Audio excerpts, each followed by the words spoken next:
갓 3927 예수 십자가상은 부록이 제목 주권 도전에 엄격하신 하나님. 본문은 출애굽기 32장 26절로 27절입니다. 26절 이에 모세가 진문에 서서 가로되 누구든지 여호와의 편에 있는 자는 내게로 나오라 하매 레위 자손이 다 모여 그에게로 오는지라. 모세가 그들에게 이르되 이스라엘 하나님 여호와께서 이같이 말씀하시기를 너희는 각각 허리에 칼을 차고 진 이 문에서 저 문까지 왕래하며 각 사람이 그 형제를 각 사람이 그 친구를 각 사람이 그 이웃을 도륙하라 하셨느니라. 모세가 그 구스 여인을 취한 것을 놓고 아론과 미리암이 그 모세 천막에까지 갔다가 공의 제보를 했죠. 백성들에게 막 소문 내는데 모세가 구스 여인을 취했다고 소문을 내니까 이게 보통 사건이 아니죠.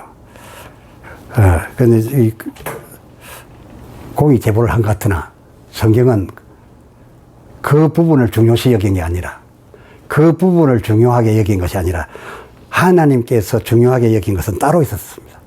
그게 뭐냐면 아론과 미리암의 속마음이 뭐냐 하면 민수기 10장 12절로 2절에 여호와께서 어디 모세와만 말씀하셨냐 라고 했습니다. 그 말은 무슨 말이냐, 우리도 기도하면 다 영감받는데 모세하고만 했단 말이냐. 뭐 이래 보나 저래 보나 아론은 뭐 모세보다 더 똑똑하죠. 말도 잘하게 주로 자기가 나서고, 그리고 뭐 미리암이 또 여자니까 기도하니까 응답도 더 많이 받고, 이러다 보니까 모세라고 뭐 다른 게 없는데 모세는 무슨 뭐 우리하고 무슨 구별을 지으려고 하느냐. 그랬을 때 하나님께서 뭐라고 말씀하시냐, 너희에게는, 그러니까 아론 미리암에게 그래서 너희에게는 내가 이상으로도 알리고 꿈으로도 말하였거니와. 그러니까 기도하면 응답을 많이 받은 거죠. 뭐 천사가 오거나 꿈이 오거나 하는 거 다 하나님 말씀 가지고 오니까 하나님 응답입니다. 틀린 말 천사가 오고 이상으로 온 거는 하나님 말씀과 다른 말씀 할 수가 없습니다. 그대로 해요. 그리고 이 아론과 미리암 부교역자죠. 요새를 말 같으면. 요새 교회를 말하는 것 같으면 부목사와 전도사쯤 되는 거지. 예. 늘 얘기했다고요. 오히려 모세보다 더 자주 했을지 몰라. 예. 그렇지만은 그 7절과 8절에 내 종 모세와는 그렇지 아니하니 그는 나의 온 집에 충성됨이라. 내 온 집에 대하여 그는 잘하는 사람이다. 그와는 내가 대면하여 명백히 말하고 은밀한 말로 아니하며 그는 또 여호와의 행상을 보기거늘 너희가 어찌하여 내 종 모세 비방하기를 두려워 아니하느냐. 이게 이제 본질이었습니다. 말하자면 아브라함에게 사람 셋이 왔는데 둘은 천사고 하나는 하나님입니다. 겉으로 보기에는 다 사람인데 하나는 하나님이고 둘은 천사라. 근데 두 천사가 소돔으로 가고 한 사람 만나면 그 부분에 하나님이 와라. 근데 셋이 왔을 때는 천사가 주로 얘기를 했는데 둘이 가고 나서 하나 남은 사람은 하나님이라. 하나님과 직접 대면해서 이제 아브라함이 대화한 거죠. 대화하면서 아까 설교했던 내용대로 그렇게 그런 사건이 이제 그런 기도를 했던 거죠. 그러니까 뭐가 다르냐? 내용은 하나님의 뜻으로 나온 같은 말이라도 천사의 입을 통해서 시스템에 의해서 나간 말하고 하나님이 직접 대면해가지고 직접 말한 거하고 그 상대는 완전히 다른 거라고 하나님 말씀하고 있다고 해요. 그래서 어느 한 공동체에 주의 종들의 교회가 커가지고 여러 시스템이 있다 하면 제일 탑에 있는 원목, 그 원목사님에게는 하나님이 직접 대면하실지 몰라도 다른 사람들에게는 뜻은 같이 가도 전부 시스템에 의해서 천사나 꿈으로나 이상으로 간 거다 그거예요. 그건 절대 같을 수가 없다는 거예요. 근데 너가 모세보다 아론이 말 더 잘하고 더 똑똑하고 더 설득력이 있지만은 직접 말한 자와 시스템에 의해서 말한 자는 천지차다 그거예요. 아니, 그런데 어찌하여 내 종 모세와 나는 대면에서 말했고 직접 하는데 아브라함에게도 대면하게 말한 거죠.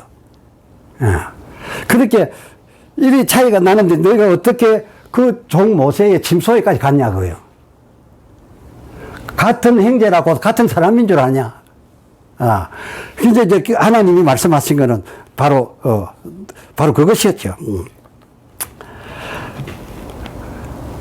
내 종 모세 비방하기를 두려워 아니하느냐. 그래서 9절 상반절에 그 형제, 그 부모, 그 이웃을 인정치 아니하고 자녀를 알지 아니한 것은 그 주의 말씀을 준행하고 주의 언약을 지킴을 인함이라. 이게 주의 종들은 이렇게 다르다는 걸 알아야 됩니다. 그리고 부교육자하고 또 다르다는 걸 알아요. 부교육자가 설교도 잘할 수 있고 뭐 신방도 더 잘할 수 있어요. 모세나 아론 보면 알잖아요. 그건 문제 아니에요. 그게 성도들이 알기를 더듬거리고 말 잘 못해도, 또 학력이 부족해도, 설교가 약해도, 오리지널이 누구에게서 나오느냐, 그 말이에요. 떠듬거려도, 받는 자로 통해서 아론에게 가니까 아론이 설교를 다듬어가지고 더 잘했어요. 그러나 더 잘하지 못한 오리지널에게서 받아서 나가지 아니하면 백성의 축복이 안 간다. 그게 하나님의 질서예요. 이건 이제 그걸 말하고 있는 거예요. 이것이 다 된 다음에, 아까 말씀드린 것처럼 그의 재산을 풍족케 하시며, 그 백성들의 재산을 풍족케 하시며, 백성들이 대적의 허리를 꺾어서 다시 일어나지 못하게 하소서. 이것을 갖다가 모세가, 신명기 33장 1절에 모세가 죽기 전에 레위에 당부를 했습니다. 축복했습니다. 레위야, 너희는 11조 낸 성도들의 11조를 받아먹고 교회로부터 돈 받고 사는 일꾼이니까 백성들의 네가 아니고 하나님의 너희다. 이거 분명히 하면 백성들에게 너희가 늘 빌어주는 그 복이 복으로 갈 것이지만 그렇지 아니하면 백성도 망하고 니도 망한다. 그래서 참 모세 미리암 사건이 나왔는데 모세가 구스 여인을 취한 거에 대해서는 성경적으로 맞는지 틀렸는지 모르겠습니다. 가족 다 내보내고 구스 여인을 데리고 다녔으니까 편했을 겁니다. 왜냐하면 다른 이방에서 온 여잔데 뭐로 알아서 모세한테 선생 노릇을 하겠어요. 어찌 시푸라 노릇을 하고 어찌 이대로 노릇을 하겠습니까? 뭐 순종하지 뭐. 졸졸졸졸 따라다니게. 오히려 모세에게는 아주 편한, 그리고 모세가 직을 감당하는 데는 아무 부담이 안 되는 그런 여자였는데, 잘했다 못했다 그건 내가 평가하지 않겠고. 우리 요새 세상 사람들은 7계명을 어겼냐 말았냐, 그 7계명이 어긴지 말한지 내가 그건 모르겠고, 어쨌거나 하나님의 관심은 그쪽에 있는 것이 아니라, 미리, 구스 여인이 문제가 아니라, 아론과 미리암이 모세에 대해서 너나 내나 뭐가 다른데, 그건 절대 용납 못해요. 어느 정도까지냐, 바로 문둥이를 만들어버렸어요. 그 정도로 강하신 하나님. 제가 여기서 무슨 말을 더 하겠습니까? 히브리서 11장에는 천국에 들어간 영웅들이 쭉 나오는데, 히브리서 11장의 영웅들은 참으로 그 이름이 올랐다면 대단한 사람들입니다. 뽑힌 자 중에 뽑힌 자인데, 그 다음 믿음의 사람들입니다. 근데 32절에 보면은 그 유명한 다윗 사무엘보다 삼손 입다보다 더 먼저 소개된 인물이 있습니다. 바락입니다. 이 바락은 별로 지금 안 알려져 있어요. 발람인가 바락인가, 한국 이런 것도 바락바락 썩내는 거, 막 이런 정도지, 바락이 뭘 어쨌는가 별 관심이 없어요. 그게 다윗 사무엘보다 먼저 영웅 칭호를 받을 수 있는, 더 윗 칭호를 받을 수 있는 자리에 갔다. 그거예요. 자, 그 설명을 내가 좀 드려볼게요. 이 드보라 발악한 게 얘기인데, 뭐, 어느 정도 잘 아시리라 여겨집니다만은, 사사기 4장 1절에 에훗의 죽은 후에 이스라엘 자손이 또 여호와의 목전에 악을 행하다가 여호와께서 2절 가나안 왕 야빈에게 그 이스라엘 백성을 팔아버렸습니다. 그 악에 대한 보응으로 팔아버렸습니다. 야빈에게 팔리자 그 군대장관 시스라, 그 야빈의 그 군대장관 시스라는 유명합니다. 그 당시에 참으로 옛날 그 나폴레옹 시대 나폴레옹, 알렉산더 이런 유 이상입니다. 이 시스라에게 이스라엘 자손이 하나님으로부터 팔린 지, 악을 행하다 팔린 지 20년이 된 때의 그 사절에, 그때에 이스라엘 선지가 하나 나타났는데, 여선지가 나타나.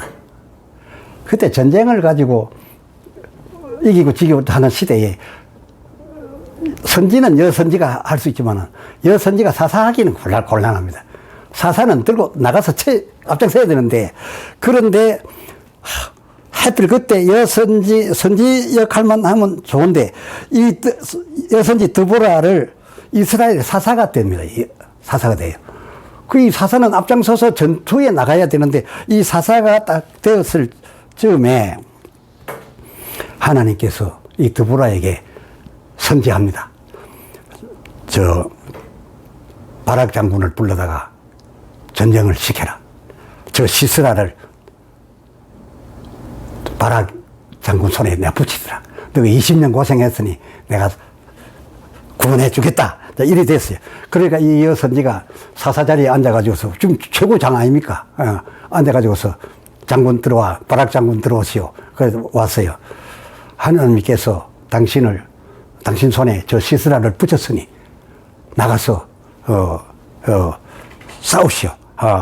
그리고 하나님이 붙이셨으므로 당신은 이길 겁니다. 그러므로 다볼산에 있는 시스라에게로, 그 군대에게로 나아가시오. 이랬어요. 장수치고 또 믿음이 있는데, 하나님이 또 붙여주신다니까, 시스라를 이겼다 하면은, 이건 역사에 남을 사람이에요. 그 영광됨이 이루 말할 수가 없어요. 그런데 바락이 뭐라고 딱 나왔는가 하면, 그 4장 8절에 당신이 나와 함께 하면 가려. 사사 드보라 선지, 당신이 나와 함께 가면 내가 가겠지만 아니 가면 나도 가지 않겠노라 그랬어요. 근데 단순히 이렇게 나왔지만, 무슨 드보라가 가서 기도를 해줘야 자기가 이기겠느니 이래서 한 게 아니에요. 여기에 담겨 있는 뜻을 드보라가 딱 깨달았어요. 바로 뭐라고 답변해? 그렇습니까? 9절에 내가 반드시 너와 함께 가겠다 이랬어요. 그러면서 그 다음에 한다면, 내가 너와 함께 감으로써 네가 이제 가는 길로 너는 영광을 얻지 못하겠고, 내가 이스라엘의 어머니로 등극하게 될 것이라 이랬어요. 이게 무슨 얘기입니까? 바락이 여선지에게 어떤 제안을 했냐? 하나님이 내게 붙여주시고 내가 장군인데 내가 이기고 돌아오면 이럴 때 있느냐? 천하를 통일하는 내가 장수가 되겠는데,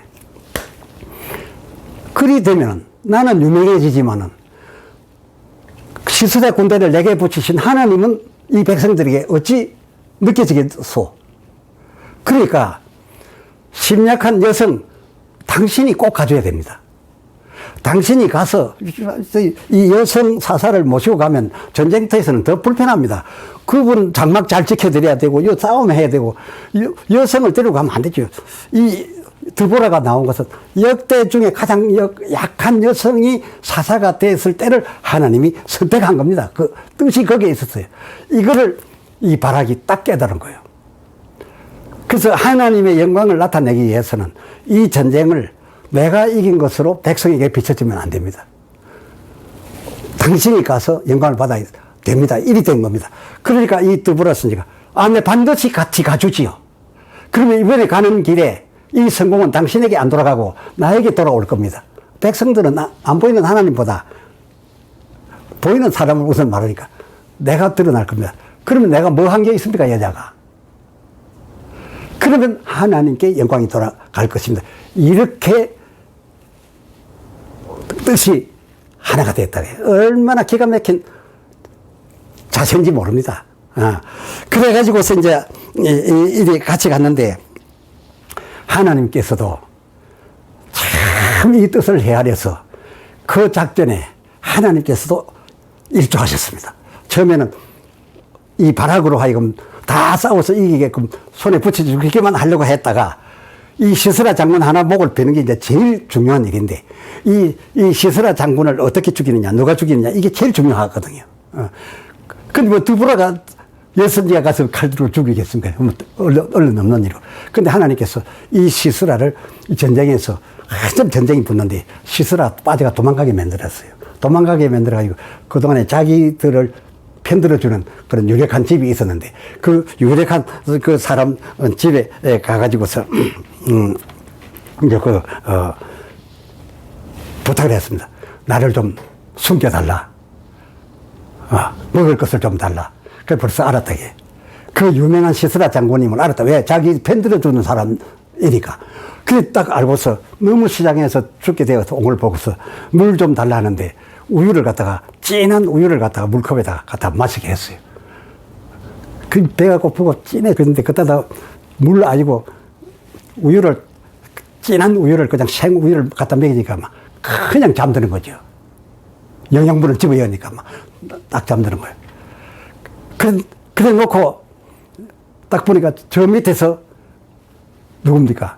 이 바락 장군이 군대를 이끌고 이 도망간 시스라를 잡아야 되니까 시스라 잡으러 올라온다.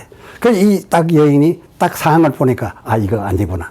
이 감춰주다가는 다 죽는다 싶어가지고 그 장군에 가가지고 잠이 확 드는데 지금 이거 많이 내가 이불을 당신에게 덮어 씌우겠어. 지존이 자시오.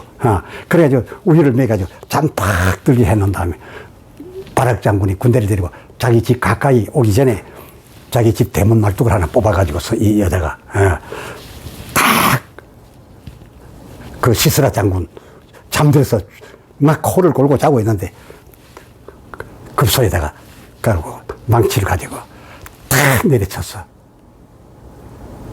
그게 기절했대요. 기절해버렸어요. 그 기절을 해가지고 기절해서 그 기절한 상태에서 사람들이 올라왔어요. 이 바락 장군이 올라왔어요. 바락 장군이 가서 그 시스라 장군을 잡아야 되는데 여자가 먼저 쳐서 바락 장군이 와서 죽었냐 살았냐 하니까 그대로 죽어버렸어요. 그 바락 장군이 뭐 됩니까? 참으로 그렇게 되면 어떻게 해야 되겠습니까?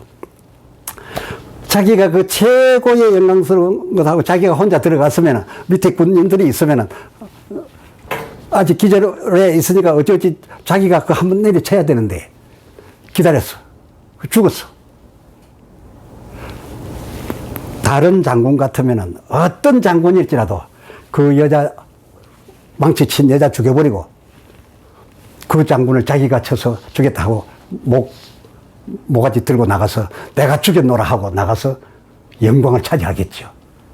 안 그럴 장소는 이 세상에 없습니다. 그런데 이 바락 장군은 그 여자가 죽기까지 손대지 않았어요. 결국은 여자가 죽은 거로 친 거예요. 그러니까 그 전쟁에서 바락 장군이 했다라는 것은 찾아볼 수가 없어.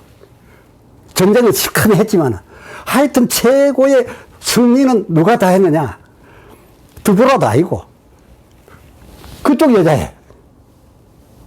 그쪽 여자인데 이래가지고서 이제 그를 죽이니까 완전히 전쟁에서 승리를 해서 이스라엘이 이제 회복해서 오게 되는데 뭘 보고 우리가 알 수 있느냐? 그와 같은 사건이 일어나니까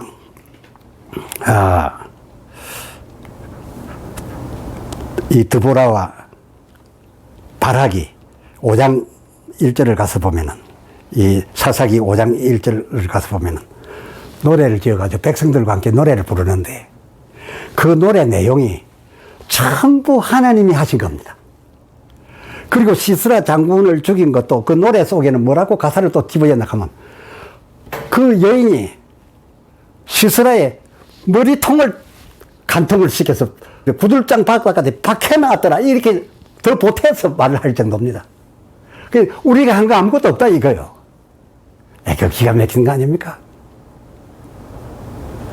그래가지고서 그 다시 돌아온 백성이, 그때부터는 하나님께서 우리를 영원히 버리지 아니하시고 우리를 적에게서 건져내 주시도다. 우리가 전에 악을 행하였더니 일이 되었으니 이제 우리 하나님을 찬양하리로다. 일이 될 때 드보라 바락은 완전히 밑으로 빠져버렸다.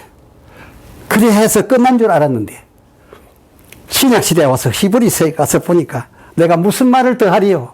이 바락은 사무엘 다윗보다 훨씬 먼저 칭호를 줘야 될 사람이요. 그리고 이 바락 드보라처럼 이렇게 합력해가지고서 자기들이 한 것은 다 없애버리고 하나님이 다 했다는 노래를 백성과 함께 부르기를 이 오장 전장을 다 노래 부른 장군이 어디 있냐? 내 종이 어디 있느냐?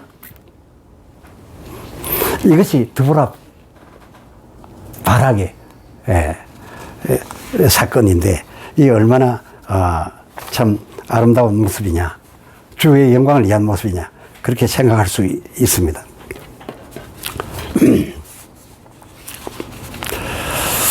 예수님과 관련된 이 말씀들을 보면 사람들은 자꾸 그 하나님 편에서 일하는 하나님의 사람들을 두고서 사람하고 연결시키려고 합니다. 마태복음 13장 55절로 57절 보면 55절 그는 목수의 아들이 아니냐 그 모친은 마리아 그 형제들은 야고보 요셉 시몬 유다 하지 않느냐 그 너희들은 다 우리와 함께 있지 아니하냐 그런즉 이 사람의 모든 것이 어디서 났느냐 하면서 예수를 배척했어요. 예수께서 말씀하시되 선지자가 자기 고향과 자기 집 외에는 존경을 받지 않으면 없다 이랬어요. 이게 자기 고향 친인척이 있고 일이 되면 이게 아무것도 이게 일이 되지 않는다. 존경을 받지 않으면 어떡하는 말이에요. 선지자 노릇을 암만 해도 역할을 암만 이적을 베풀어도 이게 제대로 먹혀지지 않는다. 백성들이 안다 그랬어요. 그래서 예수님께서 늘 하시는 말씀이 마태복음 8장 20절 예수께서 이르시되 여우도 굴이 있고 공중에 새도 거처가 있으되 오직 인자는 머리 둘 곳이 없도다. 이 얘기를 자주 했어요. 예수님이 실제로 머리 둘 곳이 없었습니까? 가는 곳마다 환영했어요. 회당 집에 가도 환영하고 누구의 집에 가도 환영하고 나사로의 집에 가도 환영하고 예수님 역사를 하니까 캥등했어요. 고향에 환영 못 받았다고요? 고향에서 난리 났어요. 사람들이 너무 많아서 도망다녔어요. 예수님이 누가 박대하고 거절해가지고 노숙하신 적이 있습니까? 없습니다. 예수님에 대해서는 너무나 많은 사람들이 환영을 하고 또 그러니까 그때마다 예수님이 자기의 위치를 분명하게 합니다. 너 아무리 그래봤자 너희는 나 여호와의 굴이 아니다. 나 내 새의 공중의 집도 아니다.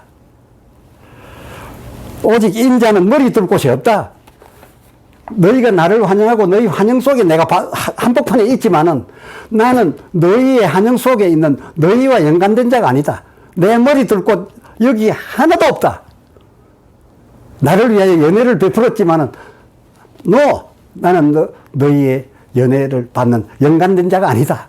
이것을 자꾸 자기를 나타내기 위해서 머리 둘 곳이 없다 했지. 어디 예수님이 박대 받아가지고서 어디 바깥에서 잠자고 식사 그런 적이 있습니까? 고향에서는 더 많이 했지요. 구름대로 몰려다니지 않았습니까?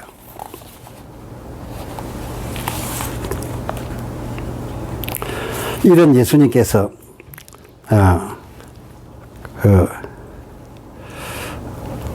그 제자들을 데리고 다니시면서 제자 중에 하나 가로되 주여 나로 먼저 가서 내 부친을 장사하게 허락하옵소서라고 하니까 예수님이 말씀하시기를 가라사대 22절에 죽은 자들로 저희 죽은 자들 장사하고 넌 나를 쫓으라 이랬어요. 이렇게 머리 둘 곳이 없다를 강조하시는 예수님께서 그 제자들 무슨 집안에 일 생겨가지고 장사 좀 하고 오겠다 하니까 저희끼리 다 한다. 너는 그거 갈 이유가 없다. 너는 그 사람들의 가족이 아니야. 너도 처신 똑바로 해. 라고 이렇게 하는데, 어찌 제자들이 휴가 내가지고 갔겠습니까? 예수님만 따라다녔죠.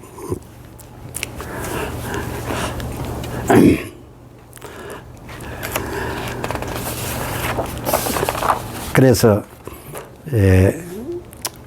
가장 복스러운 교회 구조가 되려면은 출애굽기 33장 7절 모세가 항상 자기 장막을 취하여 이스라엘 형제들의 지파의 진입니다. 그 진 밖에 쳐서 저희들의 진과 모세의 진이 멀게 떠나게 하고 같은 천막이라도 같은 장막이라고 아니하고 모세가 들어간 천막 그 장막을 회막이라 했다고요. 그러니까 이 하나님이 그 전체 무리의 대표격으로 삼으신 직접 대면하고 직접 말씀하시는 그 사이 그 톱에 있는 자리에 있는 사람은 아파트를 얻든지 무슨 집을 얻든지 똑같이 하지 말고 좀 떨어져 있게 되고 천막은 똑같더라 해도 이름을 부르기를 같은 아파트라 이래 하지 말고 장막이라 하지 마 회막이라 해라 그래. 백성들로 하여금 차이를 두라 그래. 아니 목사님 아파트에 가자 이래 하지 말고 아주 목사관에 가자라고 한다든지 이렇게 구분을 두게 하라는 거예요. 그 뭐를 말하냐. 저 목사는 우리가 소통할 사람이 아니라 하나님과 소통하는 하나님의 사람인 것을, 그리고 그분의 숙소는 우리 숙소와 다르다. 이거를 똑같은 집이라도 같은 장막이라도 이름도 다르게 하고 진 밖에다가 따로 하라고 했어요. 그러다 보니까 이 아론과 미리암이 이 부목사 노릇을 하다 보니까 따로 떨어져 있는 모세 장막까지 와가지고 그 구수연 사건을 본 거거든요. 그게 거기까지 올라왔다고 하나님이 친 거예요. 그러면서 그 뒤에 8절에 그렇게 장막을 그렇게 구분해서 지어놓고 8절에 모세가 자기 해막에 들어가기까지 바라보고 더 접근하기를 두려워하였으니 그랬어요. 그게 모세가 조금 떨어진 데서 자고 아침에 또 업무부로 내려오는 거예요. 재판도 하고 율법도 가르치고 이래 하고 내려와서 저녁에 또 집으로 퇴근하는 거예요. 이 퇴근할 때 그 백성들이 제 집에 안 들어가고 모세가 떠나갈 때까지 마치 그 목사님이 강단에서 설교하고 강단 바깥으로 나갈 때까지 성도가 하나도 안 나가고 다 있다가 나가면 성도들이 일어나는 거죠. 옛날에 그게 다 됐는데 요새는 다 무너졌어요. 옛날에는 장로님은 기도를 자기 석에서 했는데 강대상에 나가서 목사님처럼 말씀단에서 해요. 그렇게 높여놔서 스스로 이 주의 종들이 하나님이 주신 권위의 지위를 다 망가뜨렸어. 그러면서 뭔가 백성 속으로 들어간다. 웃기고 있는 얘기야. 하나님은 권위의 나라, 질서의 나라예요. 그래서 모세가 해막에 들어가기까지 백성들이 자기 집에서 전부 바라보고 제 집에 들어가지도 않았어요. 접근 안 했어요. 그래 9절에 모세가 해막에 들어갈 때 또 하나님께서 또 역사를 해주신 게 모세가 해막에 들어갈 때 구름 기둥이 내려와서 해막을 한번 샥 감아주는 거예요. 그러니까 이 백성들은 뭡니까? 저 공간은 완전히 다른 공간이다. 이렇게 만들어 주기를 하나님이 바란 거예요. 백성들에게 그렇게 여겨지기를 바랐던 거예요. 그러고 나서 다음날 자고 모세가 해막에 들어 해막문이 들어 구름 기둥이 내려 있고, 여호와께서 그러고 말씀하십니다. 그러고 난 다음에 다음날 아침에 내려옵니다. 내려와서 어젯밤에 내가 여호와로부터 이렇게 들었느니라 하고 이제 증거합니다. 이렇게 되어졌을 때 그 백성들이 하나님을 경외하고 예배하고 그 하나님에게서 나오는 말씀이 바로 생명이 되는 줄 알지 않겠느냐 이거예요. 출애굽기 33장 11절 해목에 들어갔을 때 하나님께서는 마치 사람이 그 친구와 얘기한 같이 여호와께서 모세와 대면하여 말씀하시더라. 그래서 주의 종들은 이와 같이 하나님의 대면하여 주시는 말씀을 가끔 들을 수 있어야 되겠죠. 그래서 이러한 레위 모세가 33장 10절 주의 법도를 야곱에게 주의 율법을 이스라엘에게 가르치며 주 앞에 분향하고 온전한 번제를 단위에 드리리로다. 이렇게 되었을 때 이제 핵심 결론입니다. 여호와께서 이 구조가 됐을 때 여호와께서 그 11절 온 백성 그 재산을 풍족해 하시고 그 백성들의 손에 일을 받으시며 그 백성들 대적의 허리를 꺾으사 다시 일어나지 못하게 하심이로다. 백성들에게 여호와 하나님으로부터 내려온 이 같은 복이 가기 위하여 그 앞에 과정을 확보하라. 그것이 이 부록에서 주어진 하나님 말씀이므로 하나님 주권에 도전하지 않음으로써 그리고 그 주권 앞에 질서 앞에 부복함으로써 하늘로서 내려오는 살아있는 말씀의 복을 내게 육신이 되게 하는 그런 은총을 누리는 주께 영광, 여러분에게 축복되시기를 주의 이름으로 축원합니다.